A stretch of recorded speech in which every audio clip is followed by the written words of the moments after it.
যত কথা রাখা ছিল এই বুকে জমা।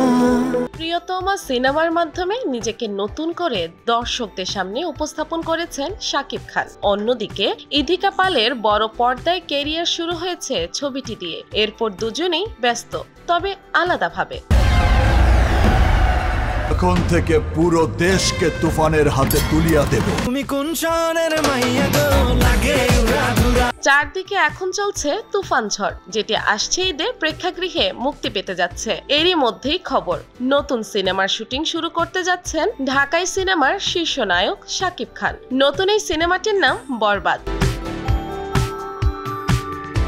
বরবাদ সিনেমাটি পরিচালনা করবেন নাট্য পরিচালক মেহেদী হাসান হৃদয়। এটি হতে যাচ্ছে পরিচালকের প্রথম সিনেমা সংশ্লিষ্ট একাধিক সূত্র নিশ্চিত করেছে এই তথ্য।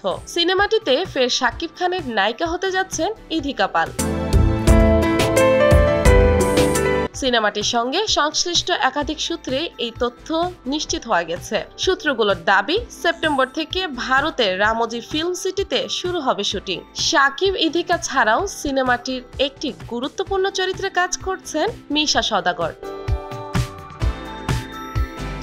সিনেমাটির সঙ্গে সংশ্লিষ্টরা এখনই আনুষ্ঠানিক কোনো বক্তব্য দিতে রাজি না হলেও জানা গেছে সিনেমাটির অন্যতম প্রযোজক মাস্টার কমিউনিকেশন। গত ঈদ উল ফিতরে শাকিবের রাজকুমার সিনেমায় বরবাদ শিরোনামে একটি গান ছিল। প্রিন্স মাহমুদের সঙ্গীতায়োজনের এই গানটি বেশ জনপ্রিয়তা লাভ করে। এবার সেই গানের নামে সিনেমা করছেন শাকিব খান। বোঝে না মন কি চাচ্ছি বরবাদ।